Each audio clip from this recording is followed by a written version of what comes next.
Good morning.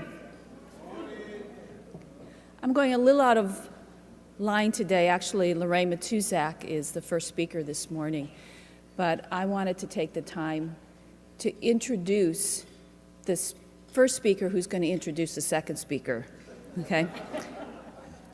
Last night there were a group of us who were talking about the value of having the number of individuals who we have been honoring and recognizing over this last few days. And somebody eloquently talked about it as there are certain times in history, like the Renaissance period and others such as composers, when you have individuals like Beethoven and Mozart who all come together or come up as that one time in history. And we have had the great fortune of having a time in our history of these individuals who have really brought to life the field of leadership. They have been our composers of leadership. And so we've been honoring them. But one of those individuals who has been the nurturer, the person who many individuals talk about who has brought them into the field, is Lorraine Matuzak. And Lorraine has been an individual, she is a Renaissance woman, okay, who has been a teacher. I'm not going to go through your history, am I? Chemistry, she's been a chemistry teacher, she's been a college president, she has been a foundation director in terms of the Kellogg Foundation and working with the leadership program. She has been many, many things in her life and will continue to be. And so it's been our honor to have Lorraine with us for the 10 years of the ILA and before with the Kellogg program. And she now is going to say a few words on behalf of Francis. Lorraine?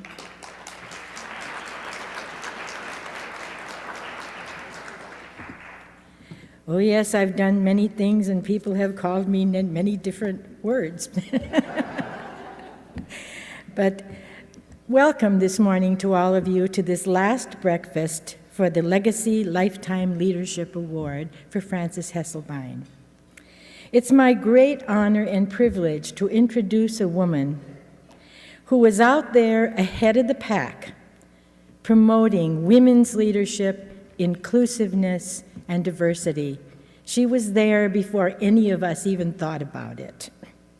My first encounter with Francis took place when the president at that time, Dr. Norman Brown, suggested that I might ask her if she would be willing to serve as a mentor, advisor, and selector for the Kellogg National Fellowship Program. That was a leadership program that the Kellogg Foundation actually ran for about 15 years. It was a very, very prestigious program in the eyes of the candidates. We'd get about 1,000 applications every year to select 40 or 50 people. Well, I had heard about Francis, and I had read some of her work, and I had seen her picture, those little portrait, those headshots of her. So when I asked her to come in and talk about this and would it be mutually advisable and if she would like to do this, I don't know what I expected, but I think I thought a big, powerful woman was going to walk in. Well, in walked into my office, this petite, and I soon discovered, stick of dynamite. And from then on, it was a fast-growing friendship, mentorship, and an exciting experience. To really get the full impact of the kind of woman we are giving this award to this morning, I'd like to share with you an experience we had in that fellowship program. We would always winnow the 1,000 down to about 120, and we would then go out, hit the road for a month with 4 teams of people like Francis, interviewing candidates for 30 to 40 minutes. A couple of them are in this room, I know that. Well, we were in Chicago, and we were interviewing candidates, and you know, when you go in for such an award, you dress up, right? You know, your best suit, you want to make a good impression, you want to get this award for this fellowship program. Well, in walked a young man in blue jeans and with red tennis shoes. Well, I could feel the electricity go through the group of 5 or 6 interviewers, and we interviewed the young man for our 30 to 40 minutes. After it was over, we filled out our assessment sheets and the discussion began. Well, there was a lot of incensed feelings that anyone would come to an interview like this in blue jeans and with red tennis shoes. Well, it didn't take long, but little Frances Hesselbein sat up very straight in her chair and said, "I like him. He has these qualities," and she ticked them off, and she said, "I don't care about his blue jeans, and I like his red tennis shoes." I almost wore red tennis shoes today, just to remind her of that incident. But that's Frances. Cut through the superficiality, get to the heart of the issues, make a difference, make something happen. Frances was born in the western mountains of Pennsylvania. She calls it a little town with big coal, big hearts, big country, and wonderful people. She thought she was going to retire there, but Peter Drucker changed her mind. She's long been a leader among leaders. She was the chairperson of the Board of Governors of the Leader to Leader Institute, which was formerly known as the Peter Drucker Foundation for Nonprofit Management, and served as its founding president. She was awarded the Presidential Medal of Freedom, the United States of America's highest civilian award, in 1998. This award was to recognize her leadership as CEO of the Girl Scouts of the United States of America from 1976 to 1990. Also, her role as founding president of the Drucker Foundation, and for her service as a pioneer for women, diversity, and inclusiveness. Frances Hesselbein is the editor-in-chief of the award-winning quarterly journal Leader to Leader and co-editor of a book by the same name. She's author of Hesselbein on Leadership and Be, Know, Do. I think that's her motto. Leadership the Army Way. She's co-editor of about 24 or more books, and they are written in more than 28 languages. In 2007, she was awarded the John F. Kennedy Memorial Fulbright Award in New Zealand. Frances has received innumerable awards for her contributions to leadership, philanthropy, youth, and education. But I don't want to stand here all morning, and that's what it would be, reading the multitudinous number of honors that she has received. All these awards and honors might cause some people to believe, as I did before I ever met her, that she is a person who operates in a sphere above all of us. However, if you really want to get to know her, follow her around, if you've got the energy to do it. I asked her the other day, how often does she travel or get around, because she was talking about so many places. And she very, very simply said, "I go someplace around this country twice a week." I said, "You mean twice a month?" She said, "No, twice a week." She travels somewhere around this country, and at least 4 times out of the country, somewhere. She is a passionate supporter of public education. She makes a habit, wherever she goes, of wandering into schools in some of the neediest districts. She did that in New York and was appalled at what she found in one of the schools, so she adopted it. They didn't have a library. They didn't even have textbooks. Well, this little stick of dynamite got going, got a team of people together. In a very short time, they had a library, and they shamed the district into finding some textbooks. That's Frances Hesselbein. In California, she's organized a group to help in the schools in the neediest districts. Frances vehemently says, as many times as you allow her to say it, we must support public education, or we will lose our democratic society and democratic system. She has never lost her passion for diversity, inclusiveness, and women's leadership. And once she is your friend, she will always be there to help you, to mentor you, to assist you in what you need to have done. I would like to now introduce someone who also feels very strongly about Frances as I do, and in fact calls her madrina. Juana Bordas has a few words to share with you. Thank you.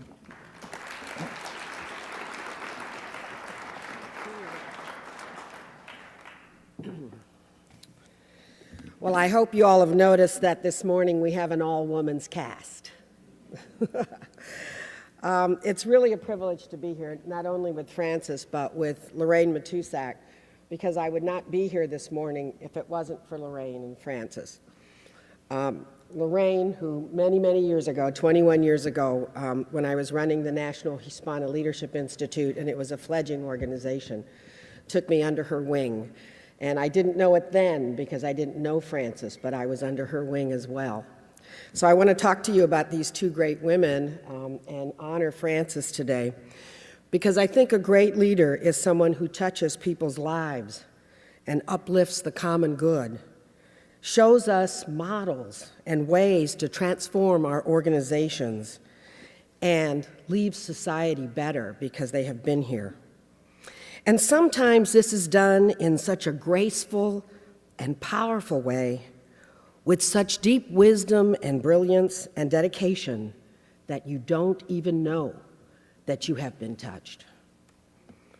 And so it was for me with Frances Hesselbein, because over 25 years ago, when I was working in the barrios of West Denver, I was director of Mi Casa Women's Center. And this was an important effort that we were doing because it was the first Hispanic women's corporation in the state of Colorado, and one of the first in the country that is now 31 years old. We were struggling to open the doors of education, employment, and opportunity to low-income Latinas and high-risk Latina youth, who we knew had the potential to develop if we could give them a helping hand.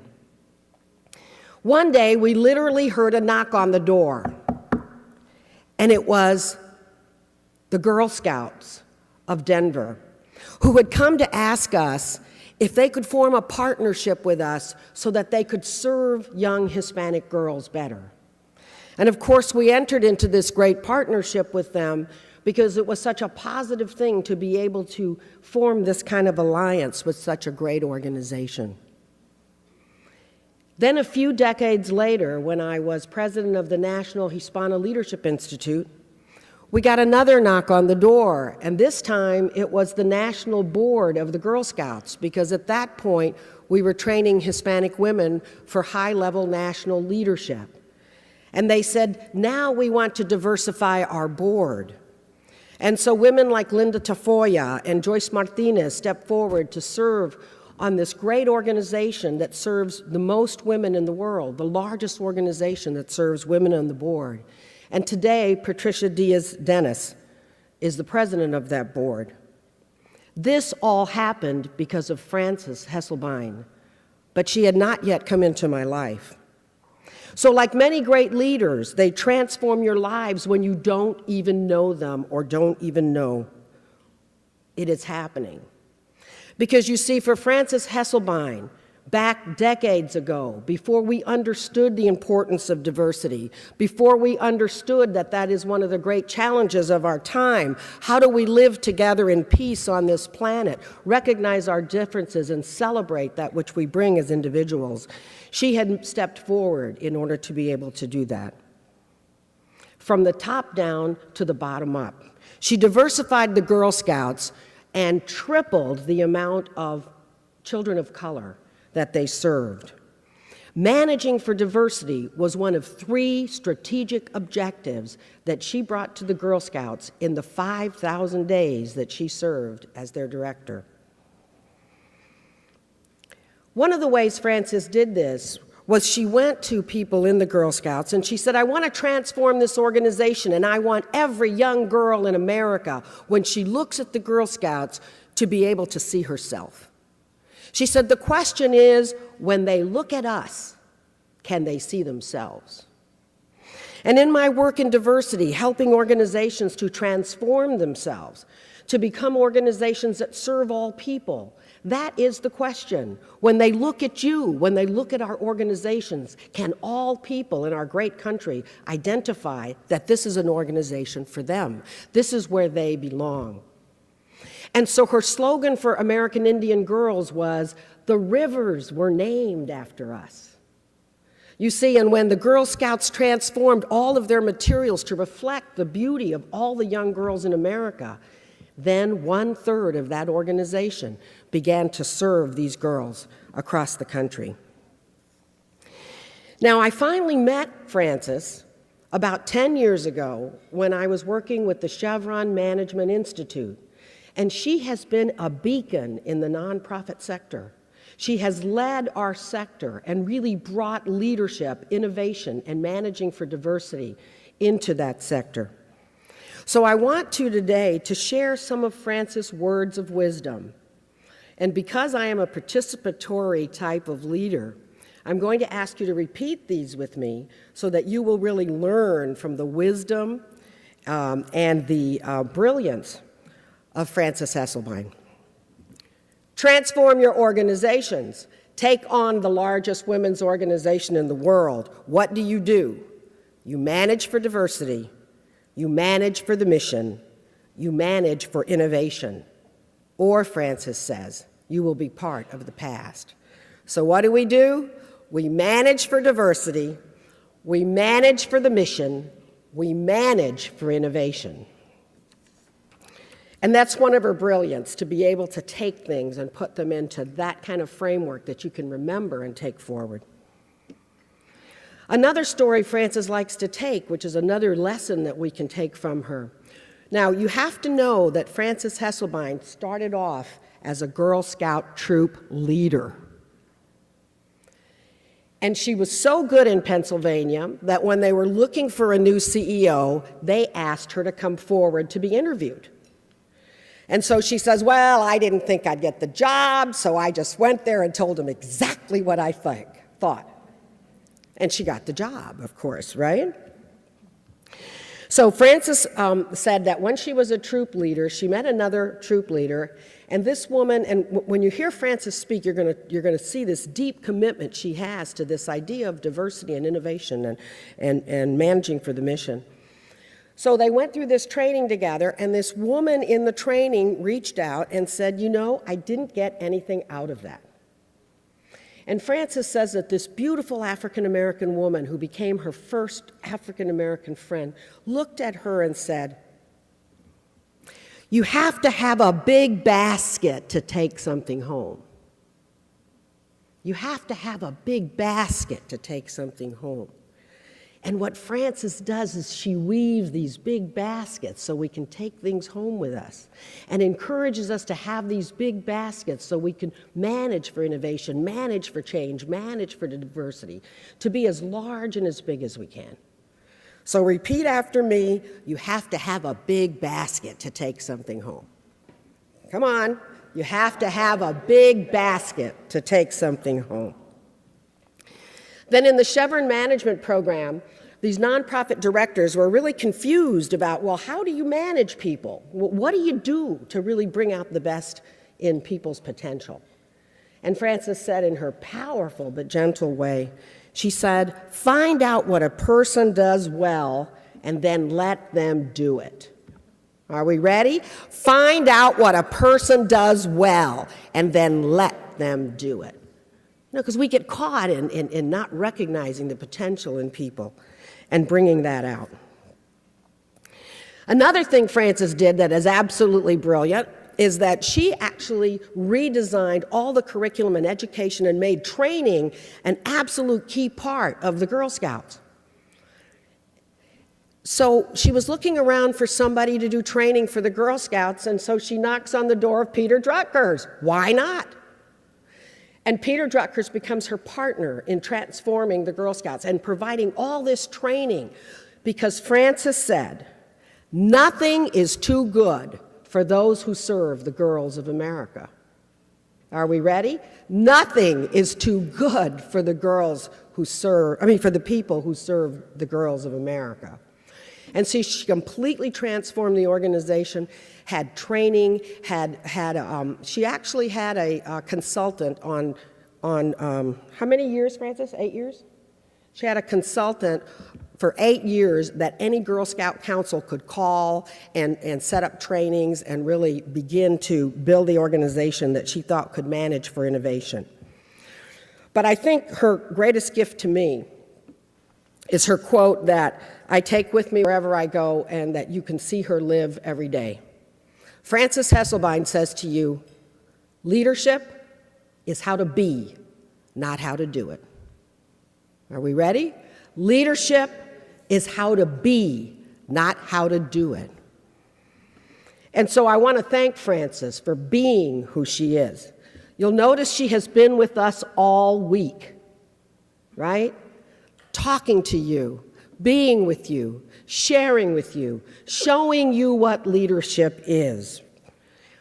Now, there's one thing I do want Frances to do, and I think it's really important, particularly for all the women in the room. I'm going to challenge her to start the Frances Hesselbein Institute of How Do You Do It? How do you do it? How do you have longevity, beauty, and power? And Frances, we want to know about your skincare. We want to know about your vitamins. We want to know about your exercise program. We want to know how you get your hair done and where you get those clothes. So we definitely want the Frances Hesselbein Institute of How Do You Do It so we can be it too. In any case, when Frances won the Medal of Honor, President Clinton, who was such an incredible speaker, said that one of the things Frances did was she banned hierarchical language at the Girl Scouts.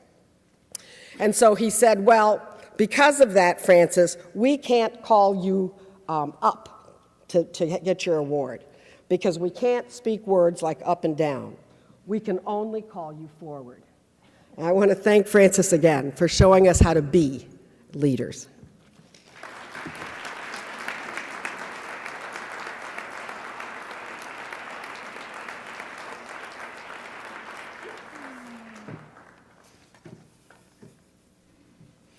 It is now my great pleasure to give to Frances Hesselbein the ILA Lifetime Achievement Award in gratitude for her tremendous work in advancing the field of leadership. So, Frances Hesselbein, will you please step forward?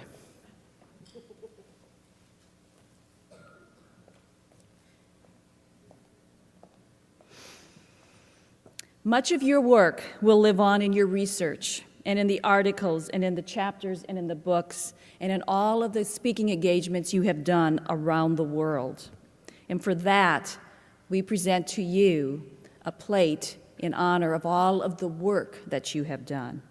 But there is something much more that you have given, and that is of yourself and to all the people who you have given to in terms of conversations, in the relationships that you have had, in the moments of conversations, the lives that you have touched.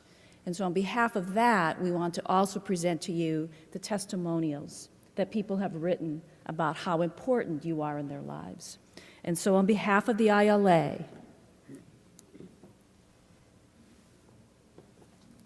we present to you the plate for the International Leadership Association's Lifetime Achievement Award and the testimonials of the people whose lives you have touched. Your legacy will live on for many, many, many years, and you will continue to touch the lives of many for many, many more years. The ILA will proudly display your portrait at the James Academy of Leadership at the University of Maryland. And in addition, there will be an ILA virtual wall of fame that will include a dedicated website to you and all the work that you have done, along with our other legacy recipients. So on this 15th day of November, 2008, as the president of the International Leadership Association, I formally induct you into the ILA Leadership Legacy Program.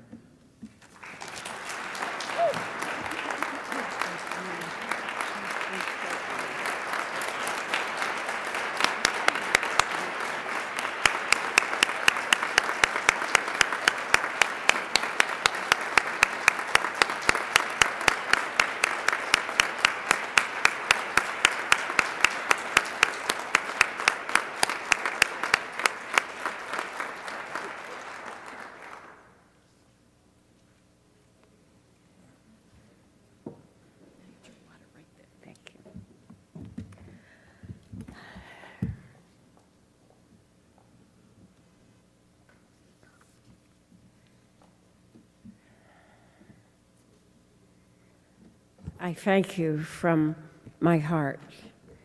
And I am deeply honored to follow our 5 great legacy leaders. We celebrated their lives, their contributions this week. And now this morning, I join them in accepting this moving and cherished recognition. When I was in the 7th grade, I knew that I would write poetry for the rest of my life. By the time I was 17 and a freshman at Pitt, I knew I would write for the theater for the rest of my life, and I would never, ever leave the mountains of western Pennsylvania, where my ancestors, my family, had lived since before the American Revolution. Obviously, I know nothing about career planning. For 68 countries later, I have spoken or represented the United States since 1976. And I think, like you, when destiny calls, we go. I stand before you this morning, and I am not alone. As I have accepted this great honor, there are 4 great moral and intellectual heroes who are standing here with me. 2 are here in spirit, yet the powerful influence of Peter Drucker and John W. Gardner upon my life and my work are with me wherever I go, whatever I do, every day of my life. And they were there in the beginning of the legacy. Now, the 3rd great moral and intellectual giant in this present world of learning and service was with us this week. And every day I'm grateful for the support and the inspiring model of how we live and why we work, and to serve is to live. Warren Bennett. I carry with me their generosity. I carry with me their messages in my heart. I met Peter Drucker in 1981, quite by accident. By then, the Girl Scouts, those remarkable people, had transformed the organization. And I was invited to a breakfast by John Bradamus, Chancellor of New York University, to hear Peter Drucker speak. Now, I had every book Peter Drucker ever wrote. I had, from 1970, my first job as CEO of Tallis Rock Girl Scout Council, Johnstown, Pennsylvania. The day I walked in the door, I had under my arm the effective executive for every member of the staff. But I knew that I would never meet Peter Drucker, but here I was. I could have 5:30 reception and then dinner, and 50 of us would hear Peter Drucker speak. Now, I knew in that crowd I would never meet him, but at least I could hear him speak. Now, if you grew up in Johnstown, Pennsylvania, 5:30 is 5:30. So I get to the University Club and I walk in. In the reception room, I am alone with 2 bartenders. And I turn around and there is a man behind me. Obviously, if you grow up in Vienna, 5:30 is 5:30, and he said, "I am Peter Drucker." I was so stunned, I forgot my manners. Instead of saying, "How do you do?" I said, "Do you realize how important you are to the Girl Scouts?" He said, "No, tell me." I said, "You go to any one of our 335 Girl Scout councils, you'll see a whole shelf of your books. You open our new corporate management planning system, all the monographs, you will see your philosophy."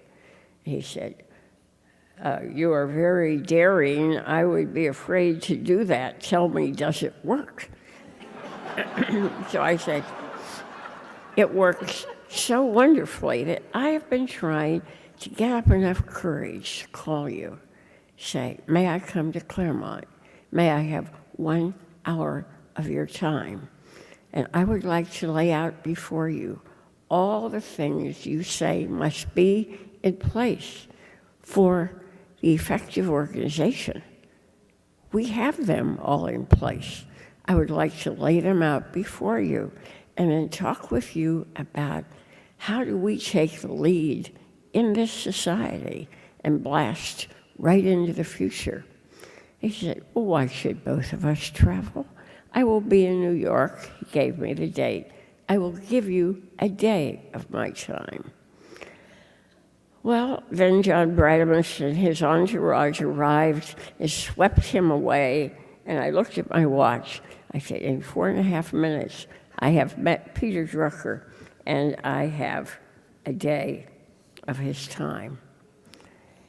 The first day with Peter Drucker and from then on for the next 8 years, 2 or 3 days every year, he wrote about us and talked about us, and he was our best friend.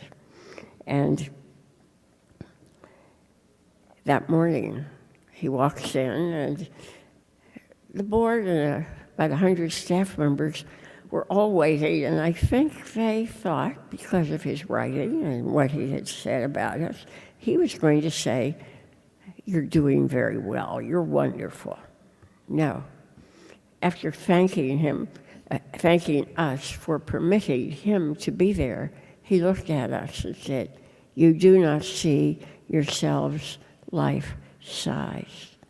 You do not appreciate the significance of the work you do, for we live in a society that pretends to care about its children, and it does not. And for a little while, you give a girl a chance to be a girl in a society that forces her to grow up all too soon." I called, 6 weeks after I left the Girl Scouts, January 31st, 1990, I found myself the president of the Peter Drucker Foundation based in New York. And until he became ill, he attended every board member meeting. And we were inspired when he was there, when he was not there. And in 2005, before Peter died, I called him and said, "In 1981, you said to the Girl Scouts, we live in a society that pretends to care about its children, and it does not. Do you still feel the same way?" Long, long silence. Then a sad voice. "Francis, has anything changed?" You and I know the answer to that. And every day of my life, I am grateful for the inspiration of the great father of modern management. Then there was John W. Gardner, devoted friend and supporter of the Girl Scouts, then Drucker Foundation and Leaders Leader. John Gardner, who helped us mobilize the sector to action when he challenged us. And he spoke, and I keep this close to me. He said, "I keep running into highly capable people all over this country who literally never give a thought to the well-being of the community. And I keep wondering, who gave them permission to stand aside?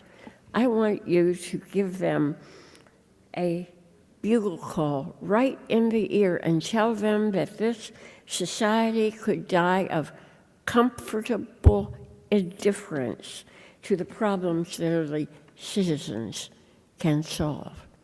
Comfortable indifference travels with me. Warren Bennett is with us, and we are grateful he is with us in this world, and with me, his wisdom travels wherever I go. When I was with the Girl Scouts, Warren wrote this wonderfully successful book on becoming a leader. I think it's in his 4th or 6th iteration. And it was so successful that his publisher said, let's pull 3 leaders out of the book and make a videotape called The Leader Within. So he pulled out General Palmer, Commandant of the Cadets at West Point, Max Dupree, Chairman of Herman Miller, and Francis, CEO of the Girl Scouts. It seemed to me a strange mix. When they shot the films, we never met each other. We were shot separately, and I kept thinking, what do cadets at West Point and office furniture and this brownie troop in South Central Los Angeles in a park, what in the world do they have in common? Well, when the film was finished, it was about 3 parallel lives, and he began with our childhood right through, and toward the end, Warren looks into the camera and says, these 3 people never started out to become leaders. They began by expressing themselves in their work, and along the way, they became leaders. Well, I carry this around with me, and sometimes on university campuses, a student will say, well, I know I'm going to be a leader, but how will I know when I get there? And I say, well, leadership is a journey. It's not a destination. And I quote Warren Bennett, as alive today as the day he said it. You express yourself in your work, and along the way, you become a leader. Now for the 4th. If you've wondered about that bright spirit that has been hovering over my head this morning, it's my grandmother, Sadie Pringle Wicks, who instilled into me the values I try to live. And it was she who taught me love and respect for all people when I was 8 years old. And of all the people I've ever known, she has had the greatest impact upon my life and my work.